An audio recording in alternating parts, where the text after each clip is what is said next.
Hello everyone, welcome to intro to maths. This is Dheeraj Tiwari. आज हम लोग JEE Mains 2025 7th of April shift 1 का एक प्रॉब्लम करेंगे। क्वेश्चन कह रहा है the number of singular matrices of order 2 whose elements are from the this set. तो सिंगुलर मैट्रिक्स होती है कि अगर आपके पास में कोई भी मैट्रिक्स है, उसका अगर डिटरमिनेंट अगर जीरो आ जाता है तो उसको हम लोग क्या बोलते हैं? सिंगुलर मैट्रिक्स बोलते हैं, राइट। तो यहाँ पर सेकेंड ऑर्डर की मैट्रिक्स है। तो मान लेते हैं कि अपने पास में कोई एक मैट्रिक्स है A B C D type, यानी तो इसका अगर हम डिटरमिनेंट निकालते हैं तो कितना आना चाहिए? A D minus B C which is equal to zero. That means A D equal to B C. Clear? ये चीज आनी चाहिए। तो हमको बेसिकली यहाँ पर केसेस बनाने पड़ेंगे डिफरेंट डिफरेंट, वहां से देखते हैं कि कितनी सिंगुलर मैट्रिसेस बनती हैं। ठीक है, तो केस वन, केस पहला देखते हैं कि मैट्रिक्स जो भी बन रही है आपके पास उसके सारे एलिमेंट सेम, मतलब आप यहाँ से सिर्फ एक ही एलिमेंट पिक करें। जैसे मान लो मैं यहाँ से 6 पिक करता हूँ, 6 6 6, तो यहाँ से डिटरमिनेंट क्या आएगा? जीरो आएगा इसका डिटरमिनेंट। ठीक है, इसका डिटरमिनेंट कितना आ जाएगा? जीरो आ जाएगा, मतलब ये सिंगुलर मैट्रिक्स बन जाएगी। तो अगर मैं इससे कोई भी एक एलिमेंट सेलेक्ट करके मैट्रिक्स बनाता हूँ, उसका डिटरमिनेंट कैसा आएगा? जीरो होगा, जो सिंगुलर मैट्रिक्स कहलाए। तो यहाँ से कितने एलिमेंट है इस सेट में? 4। तो 4C1, यानी कि 4 मैट्रिक्सेस ऐसी बन सकती हैं जिनका डिटरमिनेंट कैसा होगा? जीरो होगा। 4 मैट्रिक्स तो यहाँ से मिली। केस टू, केस टू क्या है कि अगर दो एलिमेंट सेलेक्ट करते हैं यहाँ से, ठीक, दो एलिमेंट सेलेक्ट करते हैं और उसके बाद ये कैसा बन जाए? जीरो बन जाए। मतलब कैसे? जैसे मैं यहाँ से दो एलिमेंट ले रहा हूँ, लेट से दिस इज, मैं दो एलिमेंट लेता हूँ, लेट से पी। अगर मैं ए डी बी सी की बात करता हूँ तो मैं यहाँ पर करता क्या हूँ कि मैं ले रहा हूँ यहाँ पर ए की वैल्यू मैं ले लेता हूँ, लेट से दिस इज 2, और डी की वैल्यू मैं ले लेता हूँ, लेट से दिस इज 3।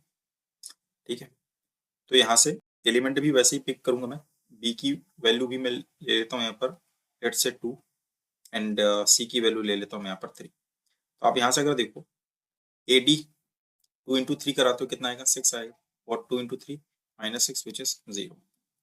मतलब आप कोई से भी दो एलिमेंट ले लें, कोई से भी दो एलिमेंट ले लें, और अगर उससे मैट्रिक्स बनाते हैं तो बस उनका अरेंजमेंट आपको ध्यान रखना पड़ेगा कि अरेंजमेंट कैसे रख रहे हैं आप।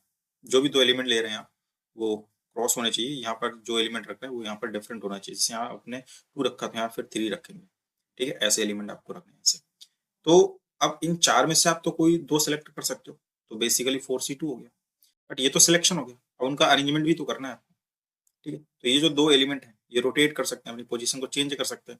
ए डी की प्लेस पर जा सकता है, डी ए की प्लेस पर जा सकता है। तो दो तरीके से अपनी पोजीशन को चेंज कर सकते हैं। इसी तरह से बी और सी अपनी प्लेस को चेंज कर सकते हैं दो तरीके से। तो ये सिलेक्शन हो गया और ये उनका अरेंजमेंट हो गया। तो यहाँ से करते क्या है, 4C2 कितना आ जाएगा यहाँ से? दैट इज 4 फैक्टोरियल अपॉन में 2 फैक्टोरियल इंटू 2 फैक्टोरियल और इंटू 2 इंटू 2। यहाँ से कितना आ जाएगा? That is 24 and 4, that is 6 into 2 into 2 which is 24। 24 matrices यहाँ से बनेंगी आपकी। ठीक है, केस थर्ड देखते हैं। केस थर्ड, अब दिमाग में अगर यह है कि तीन एलिमेंट हम यहाँ से ले लेंगे, तो तीन एलिमेंट लेकर के आप ये चीज नहीं ला पाओगे, A D equal to B C. आप यहाँ से कोई भी तीन एलिमेंट रखिए, नहीं आएगा यहाँ से, ये सिंगुलर मैट्रिक्स बनाएगा ही नहीं।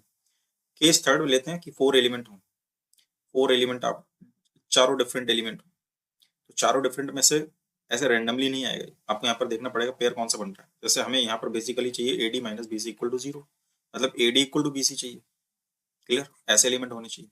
यहाँ से अगर आप देखोगे 2 इंटू 9, 2 इंटू 9 इक्वल टू, अगर आप 6 इंटू 3 करते हो, चले, तो ये 18 और ये भी 18, मतलब यही एक पॉसिबिलिटी है।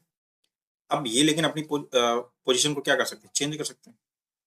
मतलब ए की वैल्यू मैंने यहाँ पर 2 ली है और डी की वैल्यू मैंने यहाँ पर 9 ले ली है। साथ ही साथ मैंने क्या किया है कि बी की वैल्यू मैंने 6 ले ली है और सी की वैल्यू मैंने यहाँ पर 3 ले ली है। ठीक, अब ये अपनी पोजीशन को चेंज भी कर सकते हैं। ये अपनी पोजीशन क्या कर सकते हैं? चेंज कर सकते हैं। दो तरीके से ये चेंज कर सकते हैं और दो तरीके से ये भी चेंज कर सकते हैं, 2 2 4। बट क्या सिर्फ यही पॉसिबिलिटी है? नहीं, अभी और पॉसिबिलिटी है। ये वैल्यू इधर आ जाए, मतलब ए की वैल्यू 6 हो जाए, ए की वैल्यू क्या हो जाए? 6 हो जाए, और डी की वैल्यू यहाँ पर 3 हो जाए, एंड साथ ही साथ यहाँ पर ये और लगा लीजिए कि ये भी केस पॉसिबल है। अब ये बी यहाँ पर आपका 2 हो जाए और सी आपका यहाँ पर 9 हो जाए, सी आपका यहाँ पर क्या हो जाए? 9 हो जाए। तो ये एक पॉसिबिलिटी, बट ये भी अपनी प्लेसेस को चेंज कर सकते हैं। तो दो तरीके से, दो तरीके से, 2 2 4, टोटल कितने आ गए? 8।